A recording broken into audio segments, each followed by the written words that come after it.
Deputy CM Brajesh Pathak पहुंचे हमीरपुर। उप मुख्यमंत्री ने सीएचसी अस्पताल का किया निरीक्षण। आयुष्मान कार्ड काउंटर का लिया जायजा। राज्यपाल की पत्नी ने फैसले पर दी प्रतिक्रिया। अशरफ के बरी किए जाने पर जताई नाराजगी। अशरफ को बताया अतीक से भी ज्यादा खतरनाक।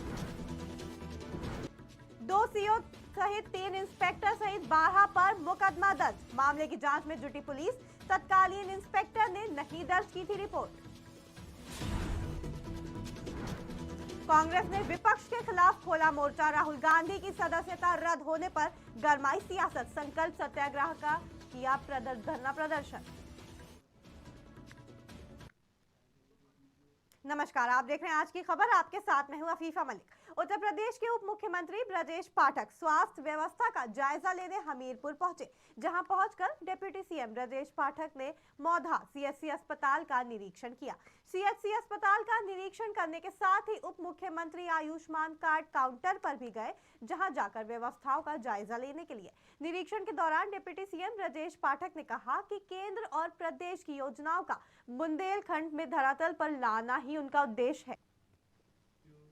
उमेश पाल अपहरण मामले में अतीक अहमद के साथ साथ उसके 2 साथियों को एमपी एमएलए कोर्ट ने सजा सुनाई। वहीं अतीक अहमद के भाई अशरफ को बरी करने पर राज्यपाल की पत्नी और समाजवादी पार्टी की विधायक पूजा पाल ने कहा कि न्यायालय का निर्णय सही है, लेकिन अशरफ को सजा नहीं सुनाकर उसको दोषमुक्त कर दिया गया। इसमें इनका मनोबल और बढ़ गया है। इन लोगों को सजा होनी चाहिए, क्योंकि इनके गुर्गे बहुत से हैं और दशकों से ये अपराध करते चले आ रहे हैं। इनको भी सजा होनी चाहिए थी। पूजा पाल ने अशरफ को अतीक से भी ज्यादा खतरनाक बताते हुए कहा कि उसे भी सजा मिलनी चाहिए। पूजा पाल ने राज्यपाल की हत्या के सभी आरोपियों के लिए फांसी की मांग की है। उन्होंने अतीक और उसके भाई अशरफ के खिलाफ कहा कि उनका शासन तक में दखल है।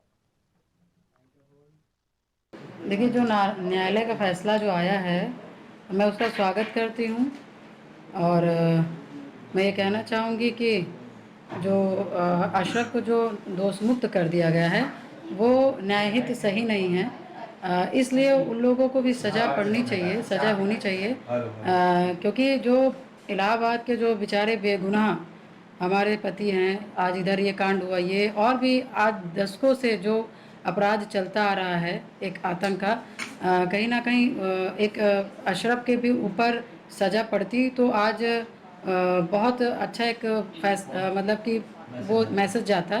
तो इसलिए मेरा कहना है कि अशरफ को भी।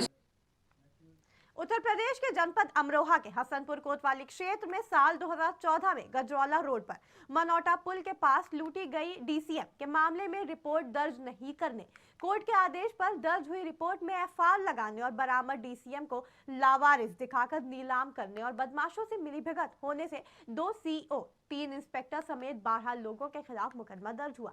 पुलिस मामले की जांच में जुट गई है। अमरोहा के थाना आदमपुर निवासी ने कोर्ट को बताया कि 1 अप्रैल 2014 की रात करीब 11 बजे हसनपुर कोतवाली क्षेत्र के गजरौला रोड मनोटा पुल पर कार सवार 4 बदमाशों ने डीसीएम टाटा 1109 को लूट लिया था।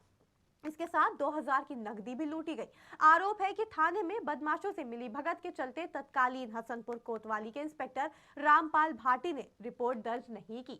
इसके बाद न्यायालय के आदेश पर मुकदमा तो हुआ, लेकिन तत्कालीन विवेचक आर.के. यादव ने मामले में एफआईआर लगा दी। अब अदालत के आदेश पर वाहन लूट के आरोप में वसीम, मारूफ, भूरा मिस्त्री, असलम, जबकि धोखाधड़ी के आरोप में तत्कालीन इंस्पेक्टर रामपाल भाटी, तत्कालीन इंस्पेक्टर इंद्रमणि वर्मा, तत्कालीन इंस्पेक्टर अनिल समानिया, तत्कालीन सीओ जितेंद्र सिंह, तत्कालीन CO Sumendra Negi, FI R K. Yadav, SI Vijay Singh Rana, Sunil Kumar head मोहर्रिर के खिलाफ आईपीसी की धारा 420 और 406 के अंतर्गत रिपोर्ट दर्ज की गई है। 2014 में हसनपुर में सीओ रहे जितेंद्र सिंह का प्रमोशन हो गया। अब वर्तमान में वो एएसपी हैं। उनकी तैनाती लखनऊ में चल रही है, जबकि अनिल समानिया नोएडा से सीओ के पद से सेवानिवृत्त हो चुके हैं। इंस्पेक्टर रामपाल भाटी मथुरा में तैनात हैं। इंद्रमणि वर्मा सेवानिवृत्त हो चुके हैं। ये प्रकरण 2014 का है, जिसके आधार पर माननीय न्यायालय द्वारा एक मुकदमा अमानत में खयानत 406 का पंजीकृत करने का आदेश थाना हसनपुर को दिया गया, जिसमें तत्कालीन 3 एसएचओ और उस समय के 2 सीओ और 3 पुलिसकर्मी अन्य और 3 पुलिस कहते हैं पब्लिक के आदमियों के खिलाफ मुकदमा पंजीकृत करने का आदेश दिया, जिस राहुल गांधी की सदस्यता रद्द किए जाने पर और उनके खिलाफ हुई कार्रवाई को लेकर कांग्रेस केंद्र सरकार पर हमलावर है। कांग्रेस नेता और कार्यकर्ताओं ने एक दिवसीय संकल्प सत्याग्रह धरना प्रदर्शन किया। इस दौरान कांग्रेस ने महंगाई, बेरोजगारी और महिला सुरक्षा जैसे बड़े मुद्दों पर सरकार को घेरा। साथ ही कांग्रेस ने अपना पक्ष रखते हुए कहा कि जब तक सदस्यता बहाल नहीं होगी, ये लड़ाई हम लड़ते रहेंगे। आज हम लोग जो है संकल्प सत्याग्रह पर बैठे हैं।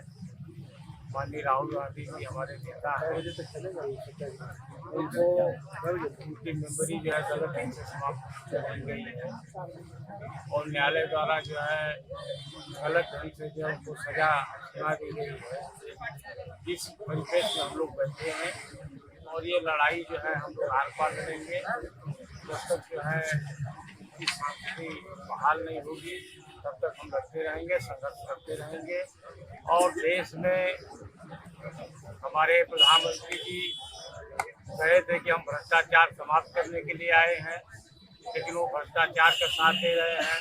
अडानी 20,000 करोड़ रुपया जो है गोलमाल किए, उसका हिसाब हम लोग मांग रहे हैं, हमारे नेता राहुल गांधी जी मांग रहे हैं। आज जिला कांग्रेस कमेटी चंदौली संकल्प सत्याग्रह कर रही है। यहाँ पर जैसा कि आप लोगों को पता है कि केंद्र की मोदी सरकार राहुल गांधी जी की सदस्यता को जिस तरीके से निरस्त कराकर न्यायालय और कानून के पीछे छुपकर ये कायर सरकार जो लोकतंत्र को खत्म करना चाहती है, उसके खिलाफ में हम लोग आज कांग्रेस जन संकल्प सत्याग्रह में बैठे। सहारनपुर में एक बड़ा सड़क हादसा हो गया। मंगलवार को दिल्ली यमुनोत्री मार्ग पर एक मोटरसाइकिल और एक कार की जोरदार भिड़ंत हो गई, जब बाइक सवार मिर्जापुर कोतवाली क्षेत्र के ग्राम आलमपुर से अपने गांव वापस जा रहा था। इस हादसे में एक बच्चे समेत 2 लोगों की दर्दनाक मौत हो गई, जबकि एक बच्चे सहित 3 लोग गंभीर रूप से घायल हो गए। घटना की सूचना मिलते ही मौके पर पहुंची पुलिस ने घायलों के उपचार के लिए सामुदायिक स्वास्थ्य केंद्र भिजवाया, जहां से चिकित्सकों ने प्राथमिक उपचार के बाद हालत गंभीर देखते हुए हायर सेंटर रेफर कर दिया। तीनों घायलों की भी उपचार के दौरान मौत हो गई। पुलिस ने शवों को कब्जे में लेकर पोस्टमार्टम के लिए भेज दिया है। दुर्घटना के बाद एकत्र हुई ग्रामीणों की भीड़ ने जमकर हंगामा करते हुए मुआवजा दिए जाने की मांग की है। चंदौली में अज्ञात महिला का नदी में तैरता हुआ शव मिलने से हड़कंप मच गया।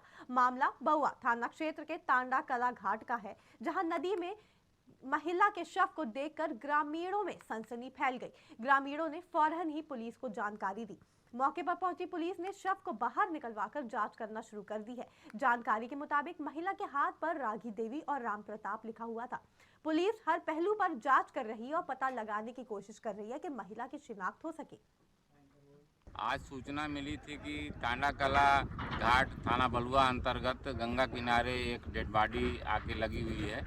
मौके का निरीक्षण किया गया है, डेड बॉडी को बाहर निकलवाया गया है। डेड बॉडी महिला की है, जिसकी उम्र करीब 40-45 वर्ष लग रही है।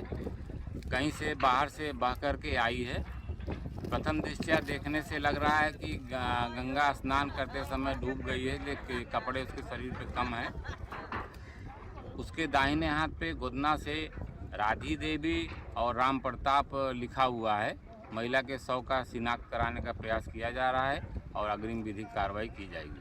आज हरदोई में कोतवाली देहात इलाके के लखनऊ हरदोई मार्ग पर एक भीषण सड़क हादसे में 5 लोगों की मौत हो गई, जबकि 4 लोग गंभीर रूप से घायल हो गए। भीषण सड़क हादसे की सूचना मिलते ही एसपी और पुलिस फोर्स के साथ मौके पर पहुंचे। मृतकों के शवों के कई टुकड़े हो गए थे, जिनको पुलिस ने समेट कर इकट्ठा किया। ये भीषण सड़क हादसा कोतवाली देहात थाना क्षेत्र के लखनऊ हरदोई मार्ग पर ट्रॉमा सेंटर के पास हुआ। जानकारी के मुताबिक हरदोई की तरफ से एक तेज रफ्तार ऑटो रिक्शा और लखनऊ की तरफ से एक तेज रफ्तार वैगनार कार जा रही थी, जिनकी ट्रॉमा सेंटर के पास आमने सामने भीषण टक्कर हो गई।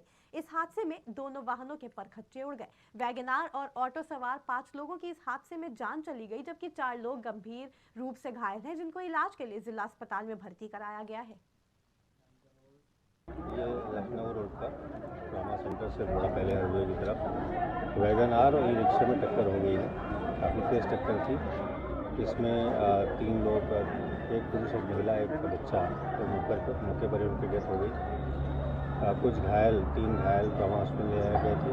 यहाँ पर एक घायल की मृत्यु हो गई और 4 घायल जिला अस्पताल लाए गए थे, जिसमें अभी भी ज्ञात हुआ है कि एक और व्यक्ति जो वैगनार चला रहा था संभवता, उसकी डेथ हो गई है। बाकी घायल जो 3 यहाँ पर हैं और 2 ट्रॉमा सेंटर में वो स्टेबल है, उनकी स्थिति ठीक है। विधिक कार्रवाई। दबंगों के हौसले इस हद तक बढ़ते जा रहे हैं कि पुलिस चौकी के सामने युवक को पीटने में दबंगों को जरा भी संकोच नहीं।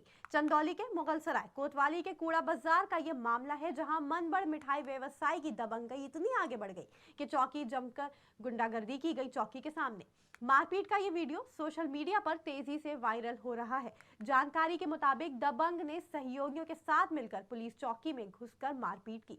पुलिस की मौजूदगी में भी युवक को खींच कर पीटा गया। चौकी के सामने खड़ी गाड़ी के साथ भी तोड़फोड़ की गई। फिलहाल पुलिस सभी को पकड़कर आगे की कार्रवाई में जुट गई है। आज सुबह थाना अंतर्गत मुगलसराय कस्बे में कार और स्कूटी के बीच में थोड़ा सा टच हो जाने के संबंध में विवाद हो गया था दोनों पक्षों में। दोनों पक्षों ने हाथापाई किया और कार का शीशा भी तोड़ दिया। इस संबंध में थाना स्थानीय पर समुचित धाराओं में अभियोग पंजीकृत किया जा रहा है तथा इस संबंध में 4 व्यक्तियों को गिरफ्तार किया गया है। अग्रिम विधिक कार्रवाई अमल में लाई जा रही है। आज नवरात्रि की अष्टमी तिथि की महागौरी की उपासना की जाती है। इस तिथि को सभी मंदिरों में सुबह से ही भक्तों की भारी भीड़ देखी गई। इसी क्रम में मां दुधिया एवं बेड़िया हनुमान मंदिर पर सुबह से ही भक्तों की भारी भीड़ नजर आई। भक्त पूरे दिल से पूजा अर्चना करते नजर आए। महिलाओं के साथ साथ बच्चियां और पुरुष भी भक्ति में लीन दिखे। सभी शिवालयों में, देवालयों में और मंदिरों में हर जगह पूजा पाठ विधि विधान से किया गया। इस त्योहार में खास तौर से मां दुर्गा की उपासना और पूजा की जाती है। शिक्षक एवं समाज सेवी अनिल त्रिपाठी ने बताया कि नवरात्र में प्रत्येक दिन का विशेष महत्व होता है, लेकिन अष्टमी एवं नवमी ये 2 तिथियां ऐसी हैं जिनका अनंत महत्व माना जाता है। जिन कन्याओं के विवाह में अड़चन आ रही हो उनको अवश्य मां गौरी की पूजा करनी चाहिए। मां गौरी के पूजा का समय रात्रि 11 बजे से 1 बजे तक का विशेष महत्व माना जाता है। नवरात्रि में वैसे तो प्रत्येक दिन का विशेष महत्व है, लेकिन अष्टमी और नवमी ये 2 तिथियां हैं जो अत्यंत महत्वपूर्ण कही गई हैं। इस दिन महागौरी स्वरूप की पूजा की जाती है। महागौरी की पूजा के लिए विशेष रूप से लाल, श्वेत और पीले वस्त्र धारण कर मनुष्यों को मां गौरी की पूजा की जानी चाहिए। उत्तर प्रदेश की खबरों में फिलहाल इतना ही। जुड़े रहें आज की खबर के साथ ताजा तरीन खबरों के लिए।